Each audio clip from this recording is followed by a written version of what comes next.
बिस्मिल्लाहिर्रहमानिर्रहीम। अस्सलाम वालेकुम। उम्मीद करता हूँ आप सब ठीक होंगे। मैं भी बिल्कुल ठीक हूँ। आज का जो हमारा टॉपिक है वो है वोट ऑफ नो कॉन्फिडेंस।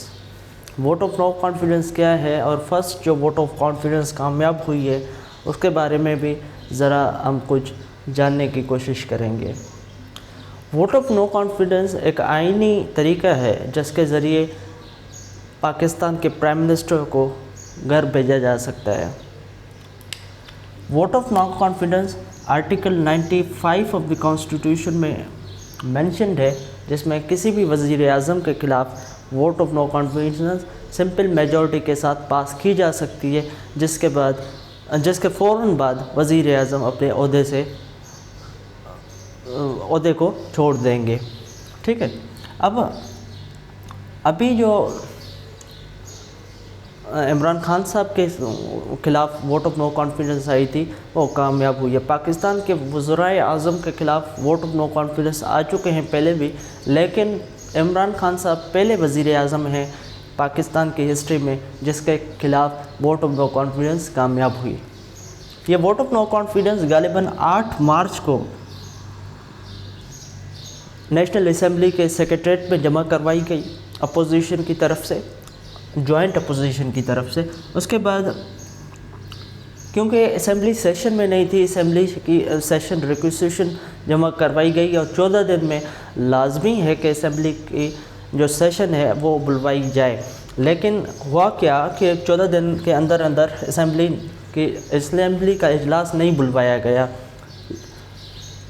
बल्कि 25 मार्च 2022 को असम्बली का सेशन बुलवाया गया। और असम्बली का जो सेशन बुलवाया गया उसके पहले दिन जस्ट जो भी फॉर्मर मेंबर्स हैं उनकी वफ़ात हो चुकी है, तो उनके लिए उन्होंने दुआए मग़फ़िरत करवाई और सेशन एडजॉर्न कर दिया और अपोजिशन लीडर को बात करने तक नहीं दिया गया। फिर सेशन एडजॉर्न हुआ 28 तारीख तक। 28 मार्च में जाके अपोजिशन लीडर जो थे शहबाज शरीफ साहब, उन्होंने vote of no confidence national assembly में मूव करवाई और वहाँ पे पेश की। तो फिर क्या हुआ कि उनको पेश करने की इजाज़त मिल गई क्योंकि मेजॉरिटी उनके पास थी, तो वो पेश हो गई। उसके बाद नेशनल असम्बली का इजलास मुलतवी हुआ और 31 अप्रैल मतलब कि 31 मार्च 2022 तक एडजॉर्न हो गया। और 31 मार्च 2022 को गालिबन 5 मिनट तक, कम से कम ज़्यादा से ज़्यादा 5 या 10 मिनट असम्बली का इजलास चला। उसके बाद फ़ौरन एडजॉर्न कर दिया गया। कब तक? 3 अप्रैल तक। और 3 अप्रैल वो दिन था जब वोटिंग होनी थी वोट ऑफ नो कॉन्फिडेंस में। अच्छा, मैं यहाँ पे एक आपको बात बता दूँ कि वोट ऑफ नो कॉन्फिडेंस जो है उसमें जब भी जमा की जाए, लाइक 28 तारीख को ये जमा करवाई गई नेशनल असम्बली में। अब ये वोटिंग करवाना लाजमी है और वोटिंग कब होगी? 3 दिन से पहले वोटिंग नहीं हो सकती और 7 दिन के बाद वोटिंग नहीं हो सकती। इनकी दरमियाना जो तरीक़े हैं उनमें वोटिंग की जा सकती है और लाजमी है, कॉन्स्टिट्यूशनल रिक्वायरमेंट है कि इन दिनों के बीच वोटिंग करवाई जाए। अब 3 अप्रैल वो दिन था जब 7वां दिन था, लास्ट दिन था कि वोटिंग करवाई जाए वोट ऑफ नो कॉन्फिडेंस की रेजोल्यूशन में। इस इजलास को 3 अप्रैल के इजलास को डिप्टी स्पीकर चेयर कर रहे थे। उन्होंने क्या कर दिया कि फ्लोर दे दिया लॉ मिनिस्टर को, जब उस वक्त के लॉ मिनिस्टर थे, एक दिन के लिए लॉ मिनिस्टर बने थे चौधरी फवाद हुसैन साहब। चौधरी फवाद हुसैन साहब जो लॉ मिनिस्टर थे, उन्होंने क्या किया कि उन्होंने कहा कि ये जो वोट ऑफ नो कॉन्फिडेंस है वो एक बैरूनी साजिश है और हमारे खिलाफ़ बैरूनी साजिश की जा रही है, हमारे प्राइम मिनिस्टर के ख़िलाफ़, इमरान खान साहब के ख़िलाफ़। तो हुआ क्या कि उन्होंने डिप्टी स्पीकर को कहा कि आप रूलिंग दे दें। तो डिप्टी स्पीकर ने क्या किया कि रूलिंग दे दी और आर्टिकल 5 उन्होंने साइट कर दिया, loyalty to the state. Article 5 जब उन्होंने साइट किया तो आर्टिकल 5 का जस्ट क्लॉज 1 पढ़ा, उन्होंने क्लॉज 2 नहीं पढ़ा क्योंकि क्लॉज 2 उनके खिलाफ बात जा रही थी।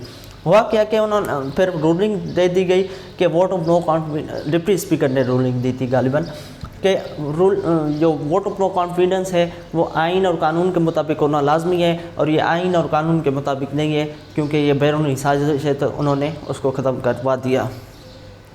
यहाँ पे मैं एक चीज़ आपको बता दूँ कि कॉन्स्टिट्यूशन में पाकिस्तान के आइन के मुताबिक जो भी वज़ीर आज़म हैं, प्राइम मिनिस्टर, उनके ख़िलाफ़ अगर वोट ऑफ नो कॉन्फिडेंस पेश की जाती है और पेश हो जाती है तो उसके बाद वो प्राइम मिनिस्टर जो हैं वो असेंबली डिज़ोल्व नहीं कर सकते। जैसा कि यहाँ पे 28 मार्च 2022 को वोट ऑफ नो कॉन्फिडेंस पेश हो चुकी थी नेशनल असेंबली में। अब जो प्राइम मिनिस्टर थे इमरान खान साहब उस वक्त के, वो असेंबली डिज़ोल्व नहीं कर सकते थे, तो उन्होंने असेंबली डिज़ोल्व तो कर ही नहीं सकते थे। उन्होंने क्या किया कि रूलिंग दिलवा दी डिप्टी स्पीकर से। डिप्टी स्पीकर की रूलिंग जैसे ही आई, चंद ही मिनटों में एक प्री रिकॉर्डेड उनका स्पीच था जो कि नशर किया गया, और उनमें उन्होंने कहा कि मैंने प्रेसिडेंट को एडवाइस कर दिया कि आप असेंबली डिज़ोल्व कर दें। अच्छा, मैं आपको बताऊं, जो असेंबली डिज़ोल्व होती है ना, नेशनल असेंबली, वो डिज़ोल्व करता है president on the advice of prime minister. Prime minister president को एडवाइस करते हैं, उसके बाद प्रेसिडेंट जो है वो डिज़ोल्व कर देते हैं। पहले 18 अमेंडमेंट के से पहले प्रेसिडेंट ही डिज़ोल्व कर जाता था, लेकिन 18 अमेंडमेंट में यह किया गया कि प्राइम मिनिस्टर का एडवाइस लाजमी है और प्राइम मिनिस्टर के एडवाइस के ख़िलाफ़ वो नेशनल असेंबली डिज़ोल्व नहीं हो सकती।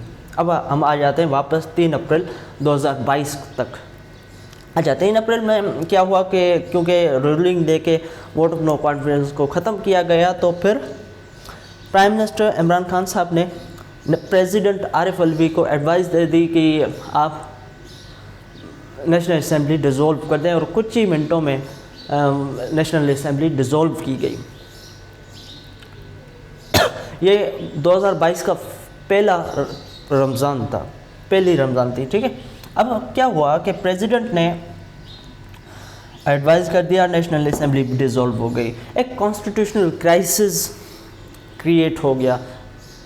कॉन्स्टिट्यूशनल क्राइसिस क्रिएट हो गया तो हम आपको पता होना चाहिए कि सुप्रीम कोर्ट जो है, सुप्रीम कोर्ट ऑफ पाकिस्तान, ये कॉन्स्टिट्यूशन की गार्जियन है, ये कॉन्स्टिट्यूशन की कस्टोडियन है।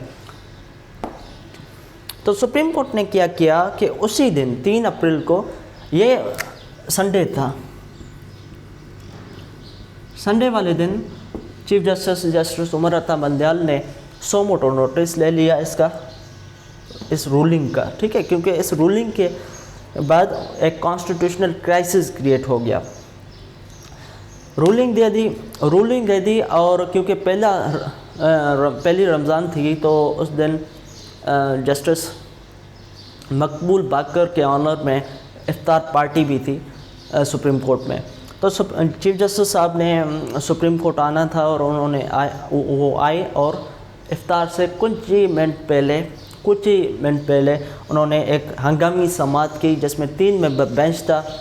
गालिबन जस्टिस एजाजुल हसन थे, चीफ जस्टिस थे और जस्टिस मोहम्मद अली मज़हर थे।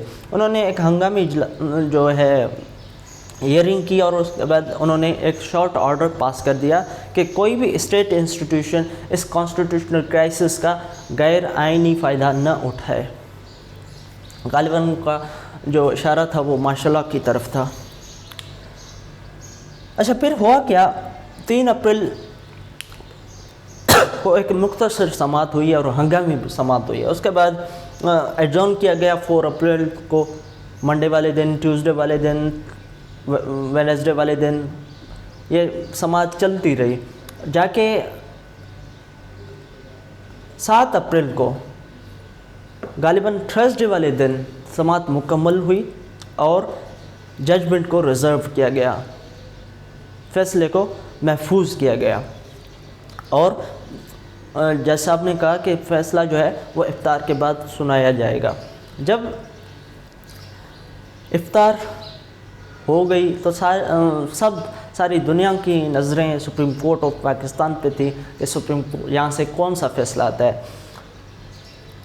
सुप्रीम कोर्ट में ये 5 मेंबर लार्जर बेंच समाअत कर रहा था। पहली जो समाअत हुई थी हंगामी बुनियादों पे वो 3 मेंबर बेंच कर रही थी, और उसके बाद जो लगातार समातें हुई और 7 अप्रैल का जो फैसला सुनाया गया वो 5 मेंबर बेंच था।